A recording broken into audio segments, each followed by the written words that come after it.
कहते हैं हमारी सांसें गिनती की हैं और जो जितनी कम सांस लेगा या लेता है वो उतना लंबा जीता है। सांस तेज होती है तो धड़कनें भी ज्यादा तेज होती हैं। हुसैन वो तो ठीक है, लेकिन ये जानवर दिखाने के पीछे की वजह क्या है? मैं बड़ी देर से सोच रही हूँ। क्योंकि ज्योत्सना लंबी उम्र का सारा कनेक्शन तो हमारी धड़कनों से ही होता है। अब कैसे वो समझिए। कछुआ 1 मिनट में 6 से 20 बार सांस लेता है और कितनी उम्र जीता है? 100 साल से ज्यादा उम्र।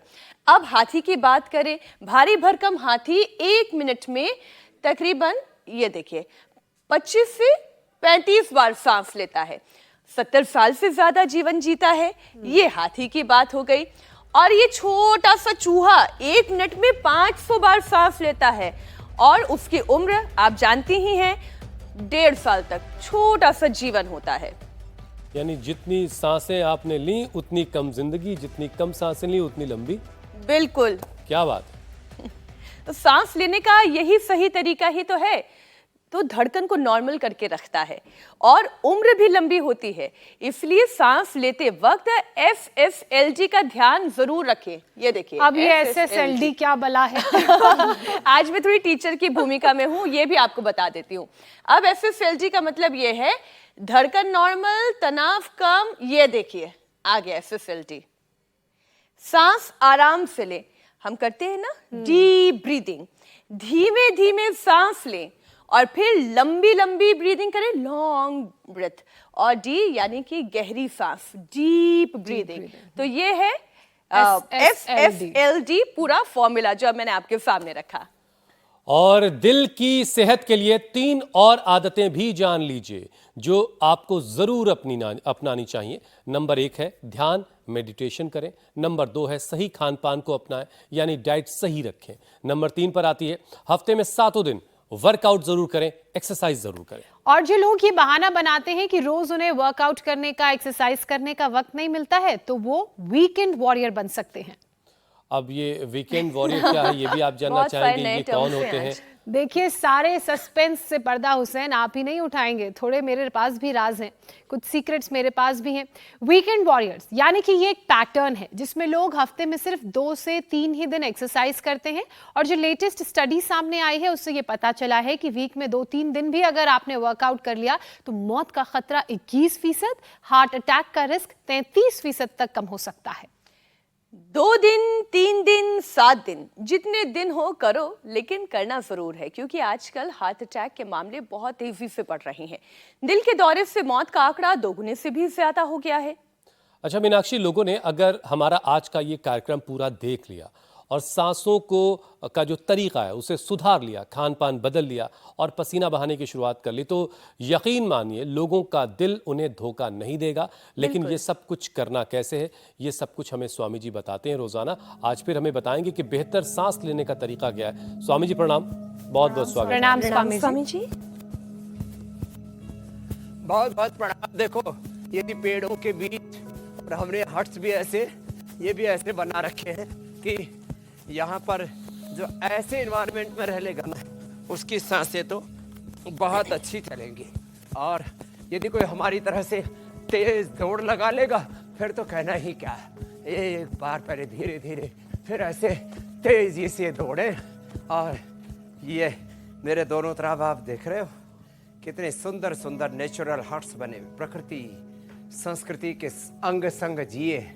और कोशिश करें ताड़ासन, तिर्यक ताड़ासन। देखो आज पूरा हार्ट का पैकेज बता रहे हैं। और HRV, हार्ट रेट वेरिएबिलिटी आपकी ऐसी होनी चाहिए, जब आप तेजी से दौड़ते, तेजी से वर्कआउट करते हैं तो कभी कभी उसमें आपकी सांसें यद्यपि तेज होती है, लेकिन उसी से सांसों में रिदम आता है।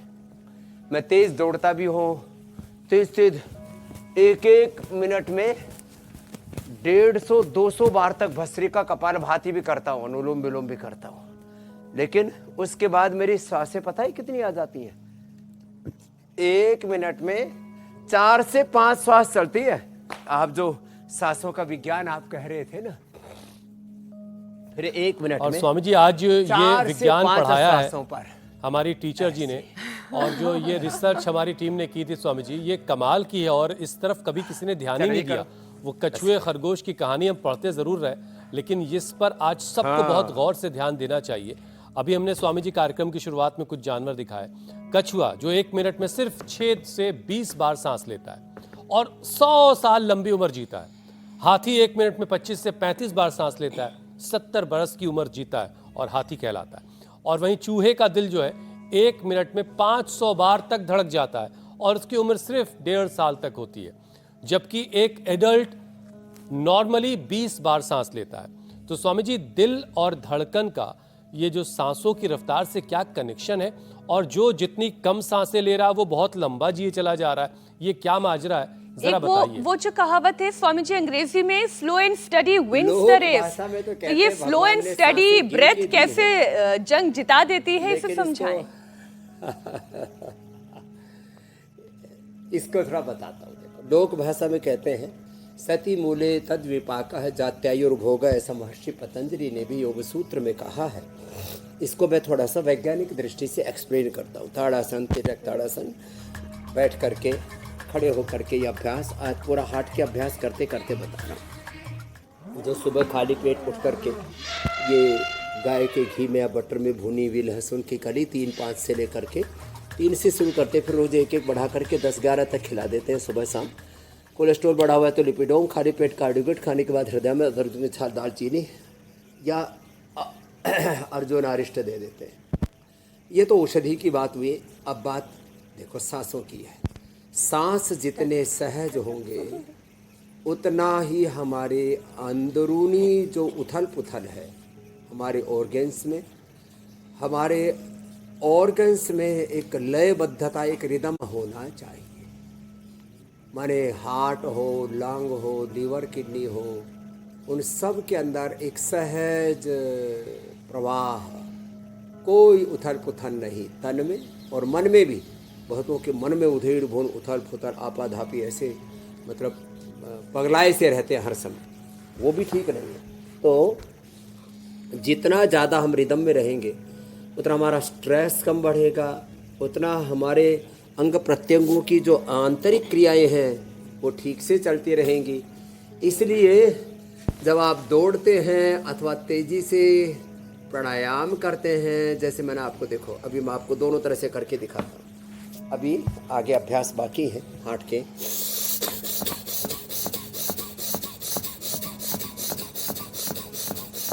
ऐसे ऐसे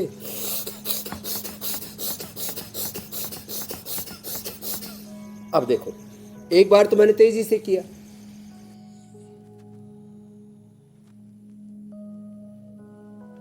तेजी से करने के बाद मैंने ये सैकड़ों बार परीक्षण करके देखा। बस तेजी से जब भस्त्रिका,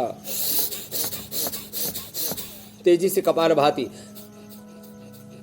तेजी से अनुलोम विलोम, तो हार्ट की धड़कन हो जाती है 135 से 50 तक। और जब मैं ऐसे फिर वापस से नॉर्मल आ जाता हूँ तो हार्ट बीट आ जाती है 50 से 60 और ब्रेथ आ जाती है 4 से 5 पर। नॉर्मल 1 मिनट में हम 15 से 16 श्वास लेते हैं, लेकिन योगी 1 मिनट में 15-16 की बजाय 7-8 श्वास लेता है और डीप चला जाता है मेडिटेशन में, तो 4 से फिर 2 और 2 से हमारी 1 तक श्वास आ जाती है। उससे सारे शरीर के अंदर ये जो उथल पुथल मची हुई है पूरी तरह से हम रिलैक्स हो जाते हैं। तो रिलैक्स जब हो जाते हैं तो सब अंग प्रत्यंग जो है वो ठीक से काम करने लगते हैं और वहाँ किसी भी तरह का कोई स्ट्रेस और उनकी जो ओवर वर्किंग है वो ख़त्म हो जाती है। अब भगवान ने हमें लीवर दिया हुआ है, किडनी दी हुई है, लंग, हार्ट, सब कुछ दिया हुआ है। अच्छा स्वामी जी देखिए, अब इनसे जितना काम लेना है इनकी भी एक लिमिट है। जैसे ही हमारे सांसों में स्थिरता आती है ऐसे ही हमारे सभी अंग प्रत्यंग बहुत ही मजबूत हो जाते हैं और उनकी आंतरिक क्रिया एकदम व्यवस्थित हो जाती है। इसलिए जितने सांस लंबे लेंगे उतना उनमें बुढ़ापा जल्दी नहीं आएगा। ये anti ageing process, Swami ji, जिसको हम सांस एंटी लेने का एजिंग तरीका बोलते हैं, हमें लॉन्गिविटी बोलते हैं, इम्यूनिटी बोलते हैं, वो हमारी स्ट्रेंथन होगी। बिल्कुल बिल्कुल स्वामी जी, देखिए हमें सांसों को लेने का तरीका कछुए से सीखने की ज़रूरत है, लेकिन शक्ति जो है वो हाथी वाली चाहिए भाई। अब हाथी वाली शक्ति अगर चाहिए किसी को तो भाई वर्कआउट तो करना ही पड़ेगा, मेहनत तो करनी पड़ेगी। और मेहनत, वर्कआउट जो है अगर रोज़ाना नहीं कर पा रहे हैं तो भी एक तरीका स्वामी जी एक स्टडी बता रही है, और स्टडी ये बता रही है कि वीकेंड वॉरियर्स बनकर हार्ट अटैक का खतरा 33% तक कम किया जा सकता है। यानी हफ्ते में अगर सिर्फ 2 से 3 दिन ही वर्कआउट कर लिया जाए तो भी दिल के लिए काफ़ी है, बहुत अच्छा है, इसमें भी कोई दिक्कत नहीं। लेकिन लोग इतना भी वक्त नहीं निकाल रहे, तो इसीलिए स्वामी जी ज़रा योग का वो पैकेज करवाइए जिससे वीक में 3 से 4 दिन भी अगर कोई कर ले तो उसकी दिल की सेहत अच्छी रहे। तो देखो, ये 2-3 दिन वाले वर्कआउट में कम से कम 10 बार तो ये भुजंगासन कर ले ऐसे। चलो आप सभी उल्टे लेटो। हाँ, देखो मेरे साथ यहाँ ना बड़े बड़े महापुरुष अमेरिका से आए हुए हैं, सुनीत महाजन जी। इनको 10 साल से तो शुगर था, उसकी दवाई बंद हो गई, बीपी शुगर की दवाई बंद, और बड़ी बात थी पार्किंसन था, इनमें बैलेंस नहीं था। अब यहाँ करके पंचकर्मा षटकर्मा किया और सारा इनका अंदर का ताना बाना ठीक हो गया। लो, पार्किंसन, अल्जाइमर, डिमेंशिया। कल मैं आपको बता रहा था, इजेक्शन फ्रैक्शन जिनका 25 तक था उनका 50-60 कर दिया हमने। और इसके जो बगल में बहन है उसने तो अप्रतिम लाभ पाया है। कैंसर से पूरे शरीर में इन्फ्लेमेशन बढ़ गया था, उसको हटा दिया। एक एक करके सारी जिंदगी ना पूरी पटरी पर आ जाती है। तो ये वर्कआउट सबसे बेस्ट है। 10 बार से शुरू करके और 100 बार तक ये पूरा भुजंगासन, ये वर्कआउट रोज करें, और थोड़ा धीरे धीरे, और बाद में तो हम तो तेजी से ऐसे धीरे धीरे करके 100 बार तक पहुंच जाते हैं। ये ऐसे ऐसे ये। तो मैं तो सबसे आह्वान करूंगा, ऐसे और ऐसे, ऐसे और ऐसे,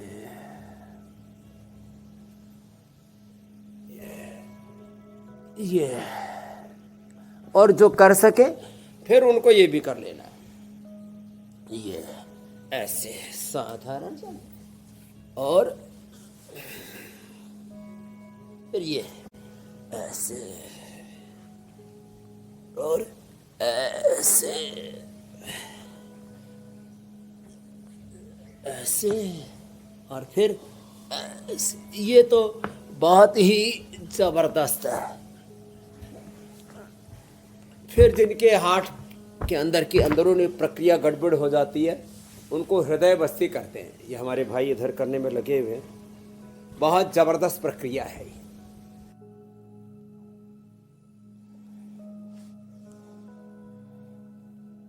इसका अप्रतिम लाभ होता है।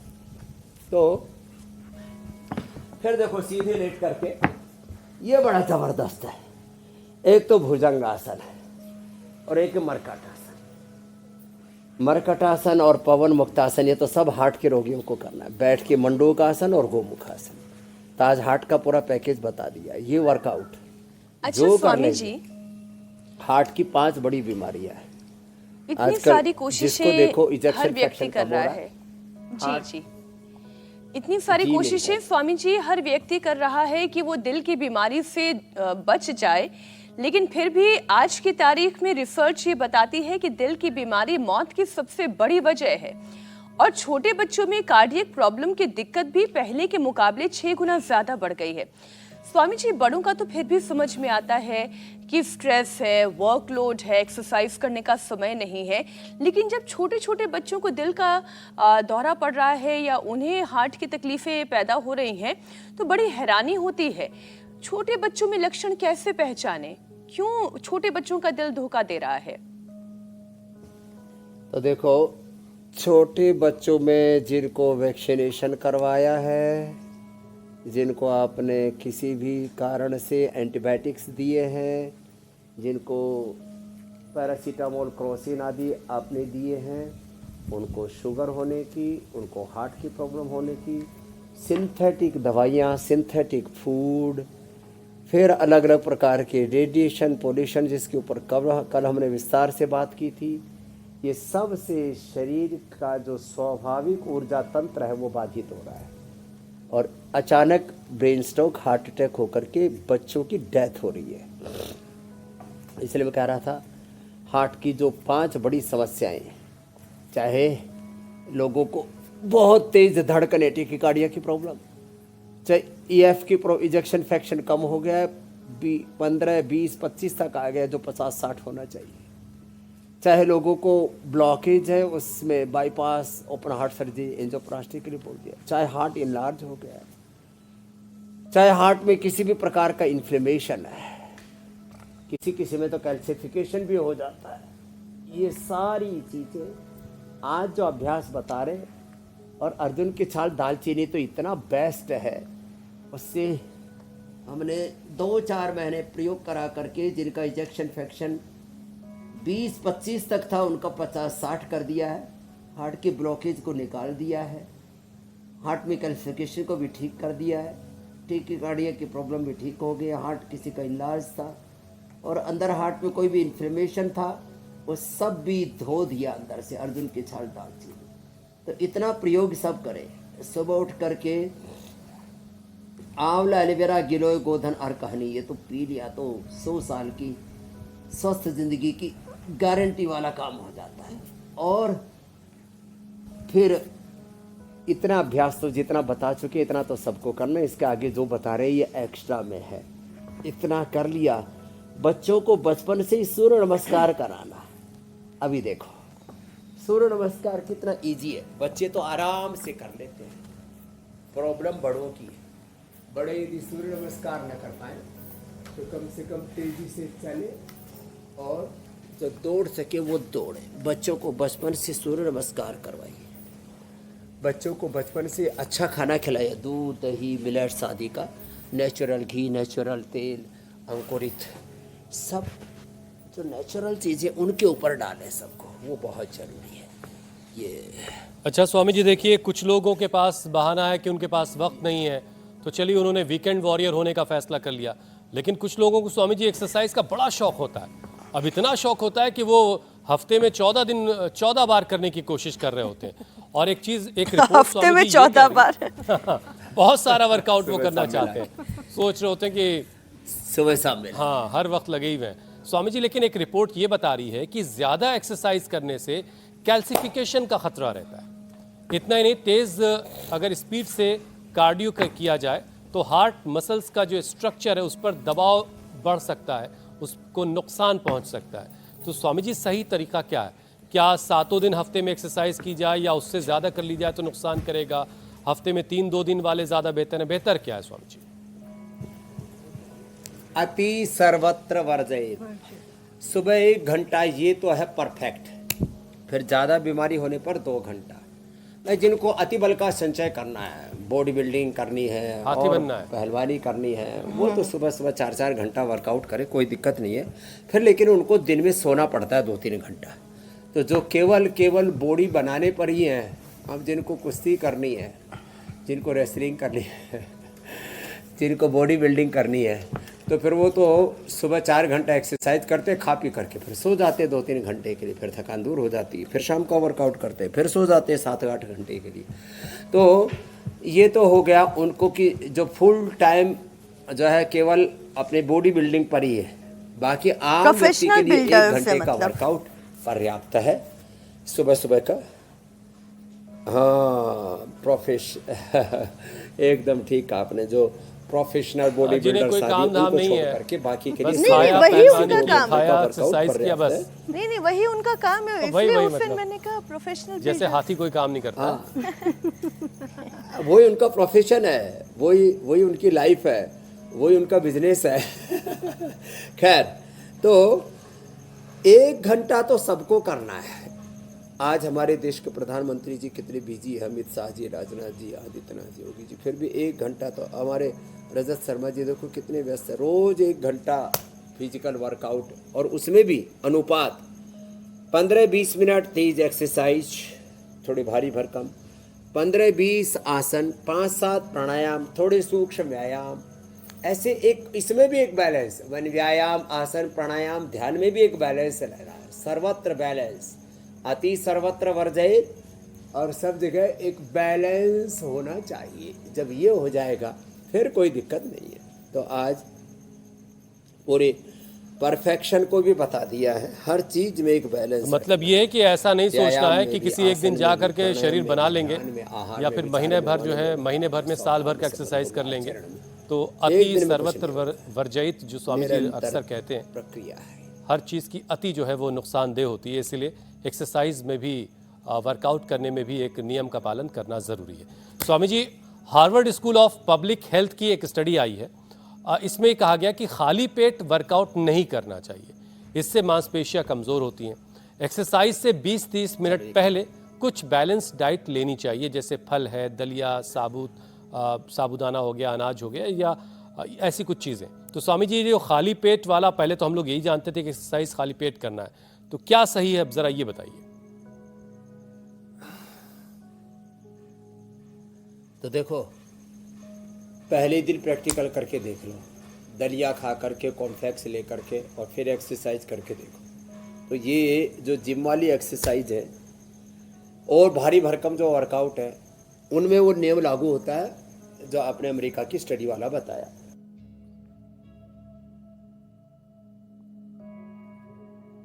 मैं योग वाला बता देता हूँ। आंवला, एलोवेरा, गिलोय, गोधन और कहानी जो मैं बताता हूँ, इम्यूनोग्रिड गोल्ड।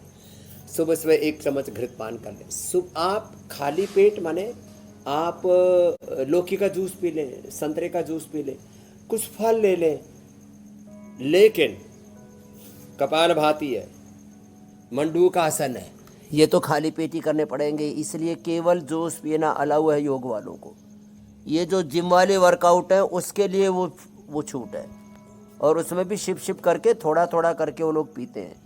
एक बार ज़्यादा पी करके वर्कआउट करने से फिर डाइजेशन और पूरा का पूरा पाचन तंत्र से लेकर के सब कुछ गड्ढ-मड्ढ हो जाएगा। इसलिए सबसे कहूँगा जो योग वाले हैं, योग वालों को तो स्वामी जी, खाली आप पेट ही रोजाना जब करना योग की चाहिए। क्लास हाथ लेने मुंह आते करके, हैं, जैसे मैंने बोला आंवला, एलोवेरा, गिलोय आदि ले ले, तो कुछ खा पी के आते हैं या खाली पेट बिल्कुल रहते हैं? मैं सुबह सुबह गाय का घी 1 चम्मच लेता हूँ, और खाली कभी कोई जूस पी लिया, या जैसे मैंने कहा आंवला, एलोवेरा, गिलोय आदि पी लिया। और ये प्रैक्टिस पिछले 50 साल से कर रहा हूँ, और यही सही है। थोड़ी देर में दूसरी रिसर्च आ जाएगी इनकी। ये जो आधी अधूरी रिसर्च होती है ना, इस पर हमें पूरा भरोसा नहीं करना चाहिए। इसको आंशिक सत्य मानता हूँ मैं। ये कह रही थी स्वामी जी, वैसे भी और दूसरी रिसर्च आ गई, खा पी करके लोगों ने दलिया सागो पेला वाली बात दंड हो रही बैठक किया, मंडूक आसन, योग मुद्रासन। और मैं बस एक छोटी सी बात स्वामी जी आपकी बात में ऐड कर दूं, फिर आप बात पूरी करिएगा। हुसैन खाने की इतनी सारी लंबी लिस्ट बताए थे, और मैं ये सोच रही थी कि अगर इतना खाएंगे तो मंडूक आसन करते ही खाना मुंह को आ जाएगा, पेट से निकल के मुंह तक पहुंच जाएगा। आपने लेकिन स्वामी जी जूस की बात की, जूस कौन सा पीना चाहिए और कितनी देर पहले भी पीना चाहिए योगाभ्यास के? जूस आधा घंटा पहले पीने का विधान है। अब जैसे किसी ने दलिया खा लिया और दलिया खा के शीर्षासन किया, लो या अभी जूस पिया और तुरंत शीर्षासन कर दिया, तो आप ठीक करे, एकदम से मुंह से ही फिर जो है ना पूरी गंगा यमुना बहेगी, पूरी नाक से भी बहने लगे, तो कोई आश्चर्य नहीं। इसलिए जूस भी आधा घंटा पहले, हल्के फल, अनार, सेब आदि जो भी लेना है। तो इसमें मैं थोड़ा संशोधन ये कर देता हूँ कि मंडूकासन, कपालभाति और शीर्षासन आदि तो खाली पेट किए जाएंगे। तो जो भी एक्सरसाइज करते हैं वो एक्सरसाइज से पहले अनार, एप्पल, पपीता, बग्गू गोसा, पेयर आदि ले सकते हैं। आंवला, एलोवेरा, गिलोय आदि का जूस पी सकते हैं, या घृत पान तो बहुत अच्छा है, वो कर लेंगे।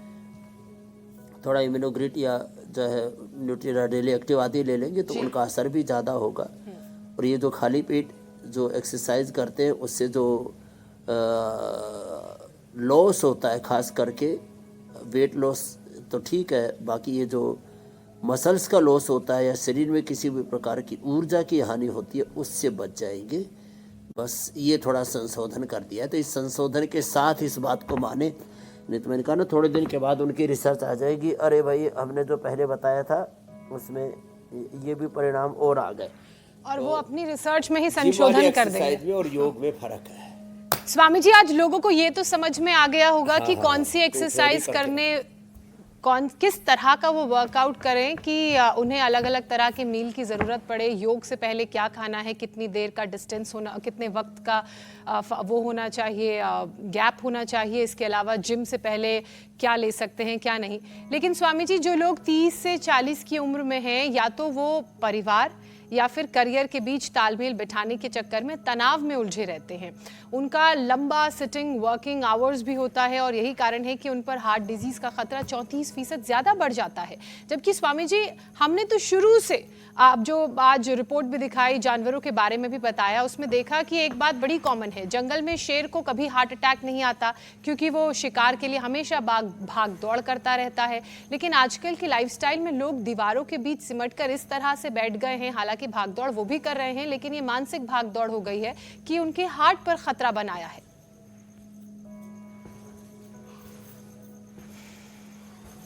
हाँ, ये जो आपने बात बताई, अब इसका उत्तर ले लो। जिंदगी को सलीके से जीना पड़ेगा, और उसके लिए देखो, भाग दौड़ तो हमने भी कम नहीं की, 25 लाख किलोमीटर से ज़्यादा की यात्रा की है। हर रोज़ पिछले 50 सालों से 18 घंटे काम किया है, 18 घंटे, कभी कभी 24-24 घंटे भी हो गया होगा। लेकिन निर्भर रह करके, जो है पूरी तरह से एकदम रिलैक्स रह करके, हंसते मुस्कुराते किया है। जैसे मैंने कहा, ये सुनीत जो है मुस्कुराना भूल गया था, अब यहाँ करके इसने अपना पार्किंसंस, बीपी, शुगर, स्ट्रेस सब मैनेज कर लिया। क्यों? यहाँ हम कहते हैं भाई थोड़े मुस्कुराओ और विश्राम के साथ श्रम करो। 4 शब्द बोल रहा हूँ, जरा सुनना। विश्राम मूलक श्रम, निवृत्ति मूलक प्रवृत्ति, अब निश्रेयस मूलक अभ्युदय, और विनय मूलक वीरता या प्रार्थना मूलक पुरुषार्थ। अब इसको विरासत मूलक विकास कहो, संस्कृति मूलक समृद्धि कहो। ये जो योग मूलक कर्म योग, एक शब्द में सब कुछ आ गया। ये है जीवन का परम तत्व। अब इसका ध्यान में रखेंगे। ओबिसिटी के लिए अभ्यास हमने करवा दी, इसलिए क्योंकि ओबिसिटी भी हार्ट की प्रॉब्लम का बड़ा कारण, बीपी शुगर भी हार्ट की प्रॉब्लम का बड़ा कारण है। उसके लिए तो मंडूकासन, पवन मुक्तासन, बीपी के लिए मुक्तावटी, शुगर के लिए मधुनाशिनी, मधुगुट, खीरा, करेला, टमाटर के साथ ही छोटी छोटी बातें हैं। तो ये ध्यान रखना पड़ेगा। और जिसके लिए जो वर्कआउट है ना, इसलिए हम थेरापीटिक योग हर रोज़ कराते हैं। जिनको भी अब प्रॉब्लम है ओबिसिटी की, तो ये अर्धलासन, फिर ये पादवृत्तासन, फिर द्विचक्रिकासन। तो थेरापीटिक योग, रोगानुसार योग, इसका एक पूरा पैकेज है। और जिंदगी को धीरज के साथ, सलीके के साथ, कोई उथल पुथल, कोई उधेड़ बुन, कोई आपाधापी नहीं। मैं हमेशा कहता हूँ, धैर्य धर्म का पहला लक्षण कहा है। धृति, क्षमा, दमोस्तेयम, शौचमिंद्रिय निग्रह, धीर, विद्या, सत्यम, अक्रोधो, दशकम धर्म लक्षण। तो कितना जो है जीवन का प्रवाह कितना सुंदर है, कितना अच्छा है। लेकिन ये रिदम, ये जीवन का सनातन शाश्वत प्रवाह, ये भाव चेतना लोगों की खंडित हो रही है। इसीलिए किसी को बीपी है, किसी को शुगर है, किसी को हार्ट की प्रॉब्लम है, किसी को थायराइड है, किसी को प्रोस्टेट की प्रॉब्लम है। ये सारी दिक्कतें, किसी को चर्म रोग है, किसी को वात पित्त कफ दोष है। ये इसीलिए है कि हमने जीवन का जो नैसर्गिक प्रवाह उसको बाधित कर दिया है। अब ये नैसर्गिक प्रवाह बाधित, अब ये जो स्वामी जी नैसर्गिक प्रवाह है, ये एक और तरीके से बाधित हो रहा है। अब ये देखिए स्वामी जी, रोज़ाना सुबह होती है, शाम होती है, सूरज उगता है, सूरज डूबता भी है, लेकिन रात नहीं होती। तरक्की इस कदर हो गई है कि इतनी ज़्यादा रोशनी हर तरफ है कि लोगों को रात को भी दिन का एहसास होता है, और लोग देर रात तक जागते रहते हैं। उन्हें सोने की ज़रूरत ही नहीं महसूस होती। अब जाहिर है फिर नींद कम हो रही है, अब नींद कम हो रही तो दिल के लिए एक और परेशानी यहाँ से भी खड़ी हो रही है। तो स्वामी जी, लोग अच्छी नींद कैसे लेंगे? इतनी सारी लाइट्स हैं, इतने सारे डिस्ट्रैक्शन के मीडियम हैं, उनसे कैसे बचें और अच्छी नींद कैसे लें ताकि हार्ट हेल्दी रहे? हाँ, एक तो ज़्यादा ये प्रकाश प्रदूषण से भी बचे। प्रकाश प्रदूषण, ध्वनि प्रदूषण, वायु प्रदूषण, जल प्रदूषण, खान पान की चीज़ों में प्रदूषण, एडल्ट्रेशन, फिर पता नहीं क्या क्या पॉल्यूशन। एक तो सोते समय ऐसे रिलैक्स होकर के साक्ष्य भाव से सांसों के साथ दृष्टा होकर के, और जिसके कुलवंश में जो नाम जप की परंपरा है, ओम नमः शिवाय, रामाय नमः, कृष्णाय नमः, ओम नमो भगवते वासुदेवाय, ओंकार का जप, गायत्री का जप, उस खुदा अल्लाह अलमाइटी गॉड वाहिगुरु अकाल पुरख का चिंतन सांसों के साथ ऐसे ध्यान करके शरीर को शिथिल छोड़ के शरीर से, इंद्रियों से, मन से परे अपने आत्माधिष्ठान में आत्मस्थ योगस्थ होकर के जब ऐसे विश्राम करते, जो करवट लेकर के सोना चाहे तो देखो ऐसे इतने पैर मोड़ने चाहिए और थोड़ा सा करीब 1.5-2 इंच का तकिया ऐसे, ये सही तरीका है सोने का। बाकी सोना लोगों को आता नहीं। सोते समय चाहे बहुत तरह की उधेड़ बुन में से गुजरते तो अपने दिमाग को ब्रेक लगाना भी आना चाहिए। 2 शब्द बोलता हूँ, जैसे गाड़ी चलाते हैं ना तो एक्सीलेटर और ब्रेक लगाते हैं, तो जैसे हम अपने दिमाग पर शाम को करीब 8 से 9 के बीच में ब्रेक लगा देते हैं, बस अब बहुत कर लिया, अब अपने स्वरूप में आ जाओ, अपनी निजता में ठहर जाओ, तो हमारा चित्त अपने आप ठहर जाता है, हमारा मन इधर उधर नहीं डोलता है। तो ऐसे सबको अपने चित्त का अभ्यास करना चाहिए। श्वासों के साथ अपने स्वरूप में ठहर जाएंगे तो फिर ये सारे उधेड़ बुन से बच जाएंगे। तो सब लोग सोने से पहले थोड़ा ध्यान किया करें, सोते समय आँख भी खुल जाए तो थोड़ा सा नाम जप किया करें, बुरे स्वप्न आने भी बंद हो जाएंगे, स्वप्न भी अच्छे आएंगे, स्वप्न में भी आप भगवान का दर्शन करेंगे। और पूज्य डोंगरे जी महाराज कहा करते थे कि कलयुग में यदि किसी को स्वप्न में भी भगवान का दृष्टांत होता है, राम कृष्ण हनुमान शिव आदि का, तो समझ लो उनको आत्म साक्षात्कार, भगवत साक्षात्कार हो गया। इतनी बड़ा तत्व है। तो बाकी आहार, निद्रा और संयम, ये जीवन के 3 आधार हैं। आहार ठीक होना चाहिए, नींद ठीक आनी चाहिए, और एक्सरसाइज, और फिर बस खान पान ठीक हो गया तो जीवन ही ठीक चलेगा। ठीक है स्वामी जी, आज का कार्यक्रम उन सब के लिए बहुत कारगर रहेगा। जरूर करें। जो सांसों को समझने की कोशिश कर रहे थे कि सांसों को सही तरीका क्या है लेने का, फिर वर्कआउट कैसे, कितना करना चाहिए, और उसके साथ डाइट कैसी होनी चाहिए। स्वामी जी, अब वक्त हो गया कि हम लोगों के सवालों को शामिल करें। और पहला सवाल स्वामी जी हमने नई दिल्ली से लिया है, मधु दोआ का।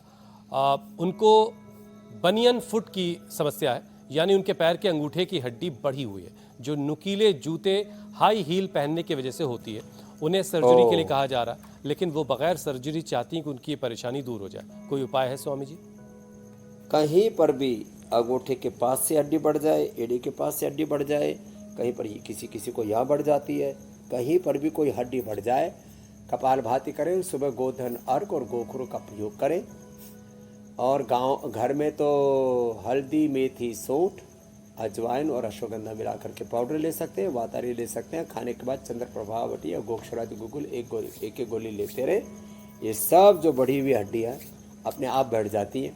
कपालभाति बस थोड़ा ज़्यादा कर ले, आधा 1 घंटा करना पड़ता है। 1 से 2 महीने में बढ़ी हुई हड्डी अपने आप सेट हो जाती है। जैसे बढ़ती है वैसे ही घट जाती है हड्डियों का मेटाबॉलिज्म, ऑस्टियोब्लास्ट ऑस्टियोक्लास्ट सेल्स का बैलेंस हो जाता है। अगला प्रश्न आप ले लीजिए। बहुत बड़ी बात है और ये एक्सपीरियंस की बात है, ये अनुभव की बात है, ऐसे नहीं। स्वामी जी, अगला प्रश्न ले लें। तो बढ़ी हुई जो हड्डी है वो उसका उपाय स्वामी जी ने बता दिया है। अच्छा भाई, बीच में फोन ही कट गया। चलो कोई नहीं, हम स्वामी जी हम आपके स्क्रीन पर भी सवाल आ जाएगा। काफी देर के लिए मौन हो गया था। स्वामी जी, दूसरी बार पूछ लो। जी, उज्जैन से है। उज्जैन से भानु प्रताप सिंह पूछ रहे हैं। जी, अब आवाज आ रही। उनकी 10 साल की बेटी और 5 साल के बेटे दोनों का ही हीमोग्लोबिन कम है। उनके शरीर में खून की कमी दूर करके हीमोग्लोबिन कैसे बढ़ाएं ताकि बच्चों की ग्रोथ अच्छी हो? हीमोग्लोबिन के लिए तो बेस्ट है अनार, गाजर, चुकंदर। आजकल चुकंदर भी 12 महीने मिलने लग गया, पता नहीं लोग कैसे कैसे बोल लेते हैं। और गाजर भी, अनार, गाजर, चुकंदर, और अब तो अच्छे मिल ही रहे, इस समय तो कोई दिक्कत ही नहीं है।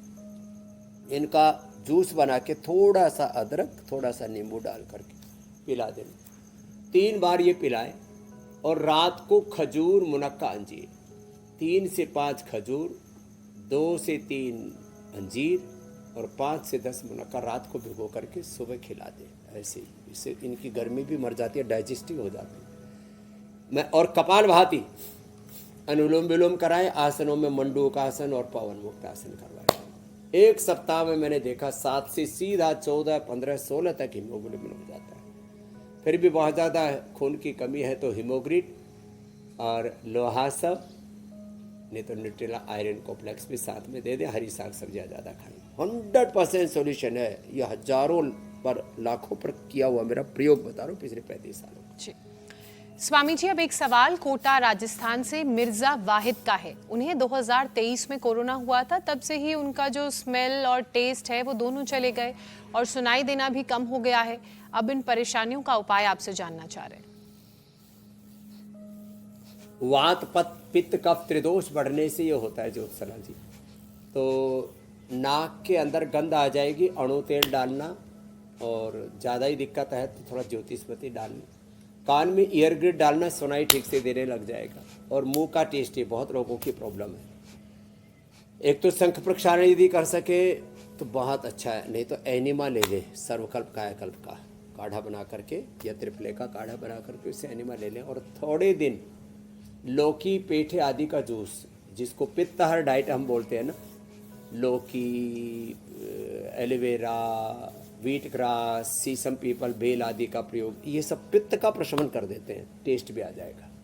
ये बहुत लोगों की समस्या थी, मिर्जा साहब के साथ औरों के लिए भी बता दिया है। अप्रतिम है ये, अप्रतिम। चलिए, अगर आपके पास भी कोई सवाल है सेहत से जुड़ा हुआ जो आप स्वामी जी से जिसका जवाब जानना चाहते हैं तो आप हमें अपना सवाल भेजिए। आप हमें व्हाट्सएप के जरिए 9350593505 के जरिए अपने सवाल भेज सकते हैं। आप मेल भी कर सकते हैं, mail@indiatvnews.com के जरिए आप अपने सवाल हम तक पहुंचा सकते हैं। हम कोशिश करेंगे आपके सवाल स्वामी जी तक पहुंचे और उनका जवाब भी आपको मिले। स्वामी जी, अब आपसे इजाजत लेने का वक्त हो गया। प्रणाम स्वामी जी। प्रणाम स्वामी जी। बहुत बहुत शुक्रिया स्वामी जी। प्रणाम।